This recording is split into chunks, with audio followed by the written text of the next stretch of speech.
नमस्कार, मैं हूं दीपाली राणा। आप देख रहे हैं कल का बाजार। और आज का सेशन अगर आप देखेंगे थोड़ा वॉलेटाइल सेशन जरूर था, लेकिन आखिर में पॉजिटिव बात के साथ बाजार बंद होने में कामयाब रहा है। हफ्ते का पहला कारोबारी दिन था तो सेंटिमेंट पॉजिटिव। आज इनफैक्ट मिड कैप और स्मॉल कैप स्टॉक्स में काफी अच्छी खरीदारी देखने को मिल रही थी। और इसके अलावा अगर आप कुछ पर्टिकुलर पॉकेट्स की बात करेंगे तो आज के सेशन में आईटी में जरूर हमने दबाव देखा था, गिरावट देखी थी, लेकिन इसके अलावा अगर आप देखेंगे तो बाकी तमाम सेक्टर्स में अच्छा खरीदारी का रुझान था। मेटल स्टॉक्स, पावर स्टॉक्स में अच्छी खरीदारी थी। फार्मा इंडेक्स एक आउट परफॉर्मर रहा है आज के सेशन में, जहां पर निफ्टी फार्मा इंडेक्स 2018 के हाईस पर पहुंचा, 2.5% की मजबूती के साथ क्लोज हुआ है। इसके अलावा अगर ग्रुप्स देखेंगे तो बजाज ग्रुप के स्टॉक्स में खरीदारी थी। बैंक्स और एनबीएफसी में अच्छा मूड आज के सेशन में बना हुआ था। एक बार फिर से फ्राइडे की तरह पीएसयू स्टॉक का मोमेंटम होता हुआ देखा। अगर आज के कुछ प्रोमिनेंट गेनर्स आप देखेंगे तो बजाज ऑटो, बजाज फाइनेंस, बजाज फिनसर्व, कोल इंडिया ये स्ट्रॉन्ग मूवर रहे आज के सेशन में। वहीं विप्रो, गेल, एचडीएफसी और ओएनजीसी लूजिंग साइड पर रहे आज के सेशन में। लेकिन अगर आज की टॉप कंट्रीब्यूशन की आप बात करेंगे तो कोटक बैंक ने 17 अंकों का पॉजिटिव कंट्रीब्यूशन दिखाया। इसके अलावा बजाज फाइनेंस ने कंट्रीब्यूशन दिखाया 9 अंकों का। एक्सिस बैंक, बजाज ऑटो की ओर से भी 7 से 6 अंकों का पॉजिटिव कंट्रीब्यूशन आज के सेशन में आता हुआ दिखा। और कई स्टॉक थे जो कि अपने हाइस पर आज के सेशन में बनते हुए देखे हैं। गौरांग शाह हमारे साथ बने हुए जूजिस फाइनेंशियल सर्विस के। गौरांग जी, गुड इवनिंग। पहले तो एक क्विक आउटलुक आपका मार्केट पर, स्पेशली मार्केट के साथ एनबीएफसी पर अपना व्यू दीजिए, क्योंकि अब से कुछ दिन पहले तक भी एनबीएफसी स्टॉक्स को लेकर या फिर उन स्टॉक्स को छूते हुए भी डर लग रहा था कि बहुत सारी चिंताएं हैं, लेकिन अब जो मोमेंटम बना है वो सस्टेन होता हुआ दिख रहा है। तो यहाँ पर क्या व्यू है आपका? बहुत बहुत धन्यवाद और आप सभी को शुभ संध्या दीपाली जी। तो पहले तो बाजार पर मेरे ख्याल से पिछले 6 दिनों से हमने अच्छी खासी बढ़त देखी है। और ये बढ़त ना तो सिर्फ आपको सेंसेक्स और निफ्टी में दिखाई दे रही, ये खास करके जो बैंक निफ्टी है उससे बहुत ही अच्छा सहारा मिला है। उसके साथ साथ और मुझे ऐसा लग रहा है कि ये 10,300 10,500 के आसपास थोड़ा बहुत हावी हो सकता है बाजार। और आज भी अगर आप देखने जाएं तो जो सर्वोच्चम स्तर था बाजार में, उससे थोड़ा बहुत नीचे आकर के हमने बंद किया है बाजार में। ओवरऑल ऐसे ही मेरे ख्याल से करीबन और थोड़ा बहुत ऊपर के तरफ के दायरे हो सकते हैं, लेकिन जिन्होंने भी छोटी या मध्यम अवधि के लिए निवेश किया है वो शायद थोड़ा बहुत मुनाफा बांध सकते हैं जैसे जैसे हम ऊपर जाए। और जो सवाल आपने पूछा है एनबीएफसीज को लेकर के, तो मेरे ख्याल से मई के तीसरे या चौथे हफ्ते में एक कंपनी का अगर मैं जिक्र करूं जिसके बारे में हमने आपके इसी शो पर बात की है, बजाज फाइनेंस, तो ये करीबन 1850-1900 के आसपास था और आज 2800 के पार जाकर के बंद दिया है। तो आप अंदाजा लगा लीजिए कितने बेहतरीन तरीके से बजाज फाइनेंस ने इतनी छोटी अवधि में इतना बड़ा मुनाफा लोगों को खड़ा करके दिया। और मैंने अक्सर यही कवायद की थी पहले भी कि अगर आपके पास निवेश लायक पूंजी है और नजरिया लंबी अवधि का है तो बजाज फाइनेंस है, बजाज फिनसर्व है, एचडीएफसी लिमिटेड है, इसके साथ साथ Cholamandalam finance, Mahindra and Mahindra finance, Shriram transport finance, ये जो सक्षम और मजबूत कंपनियां हैं दीपाली जी, इसमें निवेश का मौका चूकना नहीं चाहिए और थोड़े बहुत मुनाफे के लिए इसको बेचना भी नहीं चाहिए, लंबी अवधि के लिए निवेशित रहना चाहिए। और मुझे लग रहा है कि यही कंपनियां आगे जाकर के शानदार रुझान देकर के आएगी नतीजों के आधार पर। फैक्ट आई रिमेम्बर इसी शो में गौरांग जी ने हमेशा से ये बात मेंटेन की है कि अगर स्पेस में स्टॉक लेना है तो बजाज फाइनेंस प्रेफर्ड पिक रहेगी और धीरे धीरे यहाँ पर बाइंग शुरू करनी चाहिए। और देखिए कितना स्ट्रॉन्ग मूवर ये रहा है, 2800-2900 के लेवल्स पर आ चुका है। लेकिन चलिए सवालों को करते हैं शामिल। हमारे साथ बातचीत करने के लिए अली हैं सोलापुर से। अली जी, बताइए क्या क्वेश्चन है आपका? मैडम मैंने हरकुलस हॉस्ट के शेयर लिए हैं 79 पे 100, तो शॉर्ट टर्म का नजरिया है, तो क्या करना होगा? शॉर्ट टर्म का व्यू है आपका इस स्टॉक पर? हाँ, शॉर्ट टर्म का। पूछ लेते हैं गौरांग जी से। गौरांग जी हालांकि लॉन्ग टर्म व्यू दिन में ज्यादा कंफर्टेबल, पर फिर भी पूछते हैं। हरकुलस हॉस्ट गौरांग जी 79.4 की इनकी बाइंग है, थोड़ा सा में रुक सकते हैं, क्या पोजीशन होगा? देखिए, जैसे बाजार के ऊपर मैंने ब्यौरा दिया दीपाली जी, मेरे ख्याल से 10,300 10,500 तक निफ्टी स्पॉट जा सकता है। उसमें अगर इनका शेयर ऊपर के दायरे जाते हैं तो ज़्यादा उम्मीद न रखें, जो भी मुनाफा मिलता है वो समेट ले। और अगर परिवर्तन करना चाहते हो और नज़रिया लंबी अवधि का रखते हैं तो मेरी राय में L&T फाइनेंस एंड होल्डिंग ये अच्छा शेयर होगा अगर आपको पोर्टफोलियो में निवेश करना है लंबी अवधि के लिए। ठीक है, तो लॉन्ग टर्म व्यू है तो एक L&T फाइनेंस स्टॉक है उस पर एक्सपोजर आप ले सकते हैं, बाकी स्टॉक पर आपको स्ट्रैटेजी बताई गई है। इसके अलावा एक फेसबुक पर, क्योंकि ये शो हमारा लाइव है तो वहां पर ढेर सारे सवाल हमें मिल रहे हैं, और रवि ने एक सवाल भेजा है फेसबुक पर, गौरांग जी, बीएचएल पर इनका स्टॉक है। ये स्टॉक भी 19 तक गया, वहां से काफी स्ट्रॉन्ग मोमेंटम में रहा। इन्होंने आज खरीदारी की है 34 रुपए 50 पैसे के भाव पर, 2600 शेयर है, तो क्वांटिटी भी ठीक ठाक है। अब बताइए क्या सजेशन होगा बीएचएल पर। तो दीपाली, पहले तो मेरे ख्याल से एक बहुत ही लंबा अरसा रहा है अंडर परफॉर्मेंस का बीएचईएल का, और अब जिस तरीके से सरकार ने नीतियां बनाई हैं, खास करके कैपिटल गुड्स, इंजीनियरिंग, डिफेंस क्षेत्र में जिस तरीके से थोड़ा बहुत कामकाज बीएचईएल करता है, बीएल करता है, बीईएमएल करता है, मुझे लग रहा है कि ध्यान इनके पास काफ़ी आएगा, ऑर्डर्स इनके पास काफ़ी आएंगे। और उस नज़रिए से अगर मैं देखूं, और इनका जो निवेश का स्तर है तो वो काफ़ी महफूज है। निवेश का स्तर जहां से हमें लग रहा है कि नीचे की तरफ के दायरे काफ़ी सीमित लगते हैं। हाल फिलहाल होल्ड करें, 40-45 तक जाता है तो अपना जो निवेश है उस पर दोबारा नजरिया ले ले या फिर मुनाफा समेट ले। ठीक है, तो सलाह आपको मिली है, बने रहिए इस इन्वेस्टमेंट में, यही सजेशन है। रिकी हमारे साथ अब देहरादून से। रिकी, गुड इवनिंग, बताइए क्या सवाल है आपका। हेलो रिकी, आपका सवाल आप पूछ सकते हैं, बताइए। यस मैम, मेरा सवाल ये है, मैंने 50,000 के शेयर लिए हैं बॉम्बे डाइंग्स के, तो मेरे को उसके साथ बने रहना चाहिए या उसके बारे में मेरे को जानना है। बॉम्बे डाइंग पर आपकी क्वेरी, 81 रुपए के आसपास की आपकी परचेजिंग प्राइस है, राइट? गौरव जी, बॉम्बे डाइंग आज तो काफी स्ट्रॉन्ग मूवर रहा है आज के सेशन में, और इनकी परचेजिंग 81 रुपए के आसपास की है, क्या सजेशन होगा इनके लिए? पहले तो ये गलती दोबारा न करें कि 50,000 शेयर एक ही कंपनी के ले लिए, और मेरे ख्याल से ये बहुत ही छोटी अवधि का नजरिया रखते होंगे जिस मात्रा में इन्होंने शेयर खरीदारी की है। और ये एक रियल एस्टेट से जुड़ी हुई एक कहानी है बॉम्बे डाइंग की, क्योंकि बम्बई में काफ़ी बड़ी प्रॉपर्टी है इनकी। और कुछ खबरें ये भी सुनने में आई है कि सरकार के तरफ से कुछ राहत पैकेज इस क्षेत्र के लिए ऐलान किया जाएगा, तो थोड़ा बहुत इंतज़ार करना पड़ेगा। लेकिन 50,000 क्वांटिटी अगर आप लेते हैं एक ही शेयर की, तो ये आपको बहुत बड़े जोखिम वाली बात है, क्योंकि अगर 2-3 रुपया अगर नीचे जाता है तो आप अंदाज़ा लगा सकते हैं कि आपको कितना बड़ा नुकसान हो रहा है। तो फिलहाल बने रहे, जोखिम झेलने के हिसाब से नुकसान भुगतने की भी ताकत रखिए, और अगर उस सीमा पे जाला जाता है तो फिर नुकसान भुगत करके निकल जाइए। और यही निवेश अगर आपको लंबी अवधि के लिए किसी और कंपनी में करना है तो निजी क्षेत्र की बैंक एक्सिस बैंक और आईसीआईसीआई बैंक, ये दो विकल्प है जहां पर मैं इनको राय दूंगा कि लंबी अवधि के लिए परिवर्तन करें, लेकिन दोबारा 50,000 इतनी बड़ी क्वांटिटी एक ही कंपनी के न करें। तो सजेशन जो दिया है गौरांग जी ने आपको, उस पर ध्यान दीजिए। हरीश कुमार ने हमें फेसबुक पर सवाल भेजा है ग्लेनमार्क फार्मा पर। इनके पास शेयर्स हैं ग्लेनमार्क फार्मा के 543 के प्राइस पर, और आज 30% बढ़ गया ये ग्लेनमार्क का स्टॉक फेविपिराविर के अप्रूवल के बाद। अब इनके भाव के नजदीक भी पहुंचने की कोशिश कर रहा है, क्या सजेशन इनके लिए? आज जिस तरीके से मजबूती थी, मैं उम्मीद रखता हूं कि कल भी आपको शायद ऊपर के तरफ के दायरे मिल सकते हैं। और इस खबर को लेकर के एक अच्छा रुझान इस शेयर में हमने देखा है, और फार्मा सेक्टर तो दीपाली जी काफ़ी लंबे समय से चाहत में रहा है, स्पॉटलाइट में रहा है। तो उम्मीद करता हूं कि कल भी ऊपर के तरफ के दायरे मिलते हैं इनको, और अगर इनका नजरिया छोटी अवधि का है तो मुनाफा समेटने की कोशिश करें। ठीक है, तो सलाह आपको मिली है, उसकी हिसाब से स्ट्रैटेजी आप ले सकती हैं। अभी ये मोमेंटम इसमें और एक्सटेंड हो सकता है, तो फिलहाल बने रहिए। यश है मुंबई से हमारे साथ। यश, गुड इवनिंग, कुछ क्वेश्चन अपना। जी मैडम, 1500 शेयर है मेरे पास इंडियाबुल हाउसिंग फाइनेंस का, एट द रेट ऑफ 247। तो मुझे बने रहना चाहिए, क्या करना चाहिए, मतलब आगे की पोजीशन? ठीक है, पूछ लेते हैं। गौरांग जी, इंडियाबुल हाउसिंग फाइनेंस स्ट्रॉन्ग मूवर रहा आज के सेशन में, 245 के आसपास का इनका परचेजिंग प्राइस है, क्या सजेशन होगा? खबरों में भी काफ़ी रहा है, और ज़्यादातर थोड़ी बहुत नकारात्मक परिस्थितियों को लेकर के हमारी कवरेज थी, लेकिन जो घटनाक्रम हुए इनके साथ और जिस तरीके से ऊपर के तरफ के दायरे से फिसला है, हमने हमारी कवरेज ड्रॉप कर दी थी। मैं इनको राय दूंगा कि अगर ये हाउसिंग फाइनेंस से जुड़ी हुई कोई दूसरी कंपनी में निवेश करना चाहते हैं तो दो विकल्प देना चाहूँगा। एक है LIC हाउसिंग फाइनेंस, और दूसरा है इस क्षेत्र की बहुत ही दिग्गज और काफ़ी कामयाब कंपनी HDFC लिमिटेड। ये दोनों में से किसी एक में अगर परिवर्तन करना है तो HDFC लिमिटेड बेहतर कंपनी होगी।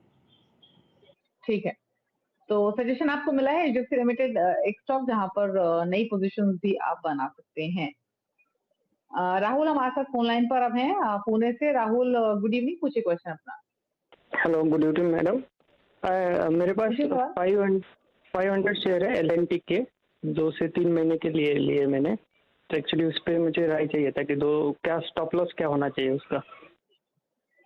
एलएनटी की आप बात कर रहे हैं, 900 के प्राइस पर आपके पास पोजीशन है, 500 स्टॉक्स हैं। पूछ लेते हैं गौरांग जी, स्टॉप लॉस ही जानना चाहते हैं और एलएनटी इनके पास है, तो स्टॉक पर भी व्यू दीजिए, क्या क्या सजेशन होगा?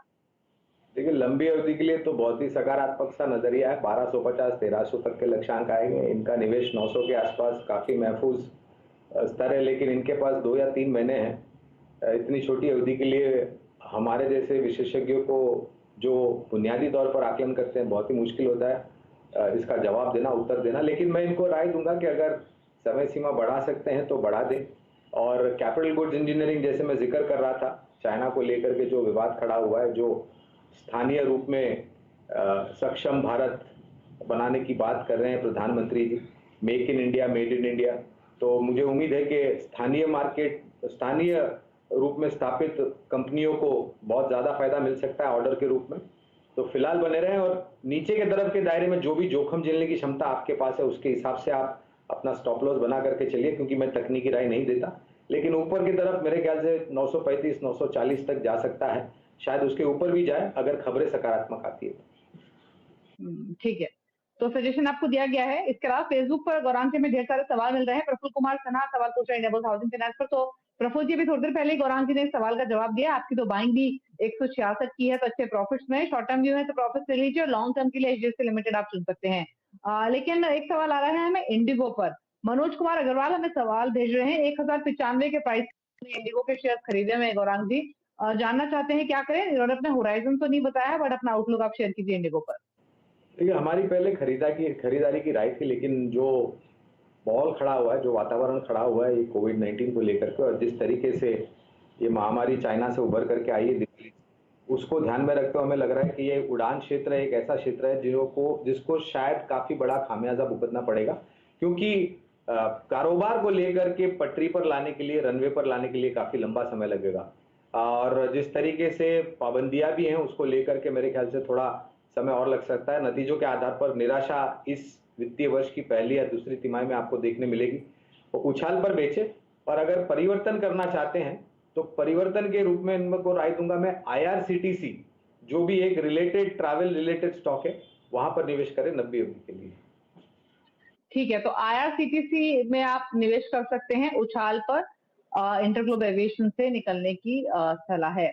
इसके अलावा जो अगले कॉलर हैं हमारे साथ बातचीत करने के लिए फोन लाइन पर, उनसे पूछ लेते हैं क्या सवाल है। और गौरव है हमारे साथ जयपुर से। गौरव जी गुड इवनिंग, पूछिए क्वेश्चन अपना। Good evening ma'am. मेरे पास हेक्सावेयर है 300 शेयर 330 पे, तो मुझे क्या करना चाहिए मैम? ठीक है, पूछ लेते हैं। गौरांग जी, हेक्सावेयर इनका परचेसिंग प्राइस 330 का है और हेक्सावेयर की बात हो रही है तो फेसबुक की भी क्वेरी ले लेती हूँ। साइंट पर सवाल है रमेश का, और साइंट के स्टॉक्स इन्होंने 210 के प्राइस पर लिए हुए, तो हेक्सावेयर और साइंट दोनों पर बताइए लॉन्ग टर्म व्यू।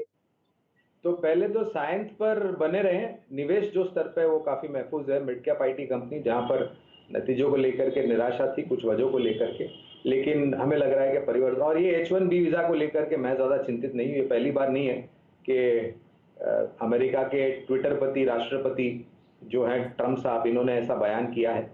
बाकी जगह पर भी काफी कारोबार करती हैं। जहां तक रहा सवाल हेक्सावेयर का, तो यहाँ पर हमने बिकवाली की राय दी है, और इनको मैं ये राय दूंगा कि अगर ये परिवर्तन करना चाहे तो मिड कैप लार्ज कैप एक मिली-जुली कंपनी है टेक महिंद्रा, जिसने कुछ दिनों में काफी अच्छा रुझान भी दिया था और नतीजे भी काफी अच्छे थे। इसमें परिवर्तन कर ले। ठीक है, तो सजेशन आपको दिया गया है, साइंस में बने रह सकते हैं। हेक्सावेयर से की जगह टेक महिंद्रा एक स्टॉक है, उछाल पर देखकर टेक महिंद्रा में भी एक्सपोजर ले सकते हैं। संजीव जो है ने हमें एक सवाल भेजा है HUL पर। इनका परचेसिंग प्राइस है HUL में 2450 रुपए का, और क्वांटिटी इन्होंने हालांकि मेंशन नहीं की। 50 शेयर माफ कीजिए, आज से 2450 के प्राइस पर है गौरांग जी HUL, क्या करें? निश्चिंत रहे, बने रहे। पिछले 3-4 महीने में कंजम्पशन, FMCG, कंज्यूमर ड्यूरेबल, यही सब क्षेत्र के स्टॉक्स है जो काफ़ी मजबूती के साथ ऊपर के तरफ के दायरे दिखा रहे थे। HUL पर मुझे लग रहा है कि आने वाले समय में, और ये जो खपत से जुड़ी हुई कहानियां हैं, ये ग्रामीण और मध्यम ग्रामीण से ज़्यादा योगदान देती हैं बैलेंस शीट पर, और वहाँ से मुझे लग रहा है कि HUL और HUL जैसी कंपनियां FMCG क्षेत्र से जुड़ी हुई, उनको बहुत बड़ा फायदा होगा। तो लंबी अवधि का नजरिया तो बने रहे, नीचे आता है निवेश लायक पूंजी है तो और जुड़े। ठीक है, तो होल्ड कीजिए और नीचे मिले और पैसा हो आपके पास तो और निवेश आप कर सकते हैं। स्वप्निल है हमारे साथ अब अकोला से। स्वप्निल जी गुड इवनिंग, पूछिए क्वेश्चन अपना। नमस्ते मैम। मैम मेरा बंधन बैंक में 518 पर लिए हुए 50 शेयर। हेलो। हाँ जी जी, किस लेवल पर आपने लिए? 518 पर। ठीक है, पूछ लेते हैं। तो की परचेज है बंधन बैंक में 50 शेयर है। गौरांग जी क्या सजेशन होगा इनके लिए बंधन बैंक पर? पूरा निजी क्षेत्र का बैंक आज भी लाइमलाइट था, और मैंने जिक्र भी किया जब मैं बात कर रहा था प्रोग्राम के शुरुआत में, बैंक निफ्टी का काफ़ी योगदान रहा है। इनके पास एक बढ़िया मौका था जब ये काफ़ी नीचे गया था, तब और जुड़ने के लिए इनके पास 50 शेयर है। तो अगर इनके पास निवेश लायक पूंजी है तो फिर से अगर गिरावट आती है, बाजार में मुनाफा वसूली आती है और इनको मौका मिलता है और जोड़ने के लिए, तो 25 या 50 शेयर और जोड़ सकते हैं, जिससे इनका निवेश का स्तर जो है वो नीचे आ जाएगा। और मुझे उम्मीद है कि एक बेहतरीन आंकड़े आने वाले समय में दूसरी तीसरी तिमाही के पश्चात इस वित्तीय साल के आपको देखने मिलेंगे सभी निजी क्षेत्र की बैंक में और सरकारी बैंकों में। और बंधन बैंक पर लंबी अवधि के लिए हमारी खरीदारी की राय है। तो लॉन्ग टर्म व्यू होल्ड है, बंधन बैंक बाय भी कर सकते हैं, ऑन डिप्स मिले तो और पोजीशंस बनाइए। संजय जैन हमारे साथ हैं अजमेर से। संजय जी नमस्कार, बताइए क्या सवाल है?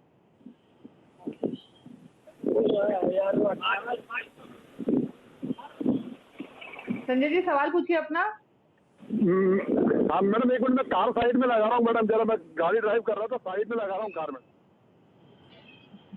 मैं आपका सवाल ले लेती हूँ संजय जी, क्योंकि और भी कॉलर्स हैं जो वेट कर रहे हैं। डिटेल्स आपने बताई है, उसके हिसाब से बजाज फाइनेंस है आपके पास 25 शेयर 2250 के लेवल पर, तो अच्छे लेवल पर आपने एंट्री लिया, मुनाफे में है।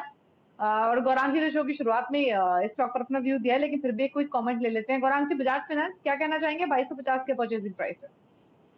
पहले तो गाड़ी चलाते समय फोन पर बात नहीं करनी चाहिए इनको, और दूसरी बात, बजाज फाइनेंस पर मैंने पहले ही टिप्पणी करी है और मुझे पूरी उम्मीद है कि जो एक चमक थी 3500 4000 के आसपास की बजाज फाइनेंस की, उसको फिर से लौट कर आने के लिए बहुत ज्यादा समय नहीं लगेगा, उसकी मुझे पूरी उम्मीद है।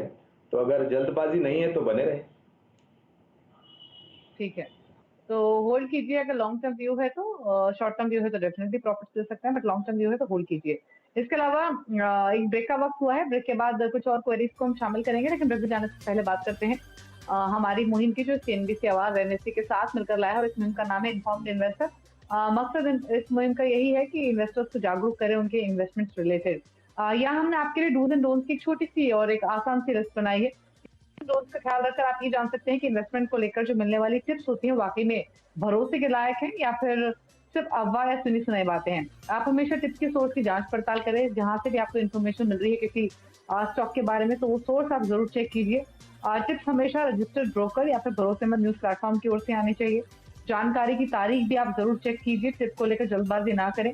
किसी एक्सपर्ट से बात करने के बाद भी आपको सोच समझकर डिसीजन लेना चाहिए। क्या ना करें ये भी जान लीजिए। अफवाह के आधार पर कभी भी डिसीजन ना लें। सोशल मीडिया पर फॉरवर्डेड मैसेजेस पर बिलीव नहीं कीजिए। दोस्त रिश्तेदार भी अगर आपको कुछ सजेस्ट करते हैं तो उन पर भरोसा मत कीजिए। जो जानकारी उनको मिल रही है उसकी प्रामाणिकता क्या है उस पर आप ध्यान दीजिए, क्योंकि आपकी गाड़ी कमाई है, आपको सोच समझकर ये पैसा लगाना है ताकि ये पैसा आपका डूबे ना। गौरांग जी, बहुत कॉमन है इनफैक्ट ये प्रॉब्लम। बहुत सारे व्हाट्सएप मैसेजेस फ्लोट होते हैं, सोशल मीडिया पर रिकमेंडेशंस आती हैं, और कुछ ऐसे अननोन इन्वेस्टर्स होते हैं जो कि उस पर बिलीव कर लेते हैं और खा जाते हैं। तो आप क्या कहना चाहेंगे इस टॉपिक के बारे में? तो दीपाली जी, ऑन अ लाइटर नोट, ये जो सोशल मीडिया है उसको मैंने एक उपनाम दिया है यूनिवर्सिटी ऑफ फेक न्यूज। और आपकी जानकारी के लिए और आपके जो दर्शक है उनकी जानकारी के लिए, मैं तो ना व्हाट्सएप पे हूँ, ना ट्विटर पे हूँ, ना फेसबुक पे हूँ, सिर्फ स्काइप से जुड़ा हुआ हूँ, क्योंकि आप लोगों से मैं बात कर सकूँ ऐसे माहौल में, ऐसी परिस्थिति में। और हम हमारा जो एक सिलसिला चला है लोगों को जागरूक करने का, उसके ऊपर हम मेहनत करें। तो शेयर बाजार में आपने एक चीज बताई कि क्या नहीं करना चाहिए। मेरे ख्याल से ये जो क्या नहीं करना चाहिए ये पहले लोगों को सीखना चाहिए, उसके बाद क्या करना चाहिए वो सीखना चाहिए, तो आसानी हो जाएगी आपको समझने में शेयर मार्केट में कैसे कामकाज करते हैं। और अगर इसी तरीके से लोग सोशल मीडिया से या व्हाट्सएप से या फिर एसएमएस से जानकारी, अगर ऐसे टिप्स आते रहते हैं और लोग अमीर बनते, तो मेरे ख्याल से जैसे मैंने पिछली बार भी बताया था, गरीबी नाम की चीज नहीं होती हिंदुस्तान में। तो मेहरबानी करके ऐसी सब न्यूज पे, खबरों पर जिसका कोई सर है, कोई सर नहीं है, पैर नहीं है, हाथ नहीं है, दिमाग नहीं है, उस पर ज्यादा जोर लगा करके आपका दिमाग खर्च न करें। ठीक है, तो गौरांग जी ने भी आपको टिप्स बताएंगे। इन्वेस्टमेंट करें, सोच समझ कर करें। एक ब्रेक का वक्त हुआ है, वापस लौटेंगे तो कुछ और सवालों करेंगे शामिल। आप देखते रहिए कल का बाजार।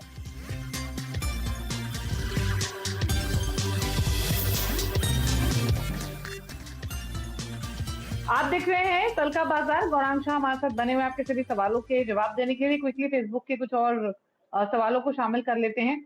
मीता हमें सवाल भेज रही हैं और मीता ने जो सवाल भेजा है वो आईडीएफसी फर्स्ट बैंक पर है। 2,500 शेयर उन्होंने खरीदे हुए हैं 26 रुपए के प्राइस पर। 1 साल का नजरिया है। बताइए गौरांग जी, क्या सजेशन होगा आईडीएफसी फर्स्ट बैंक पर?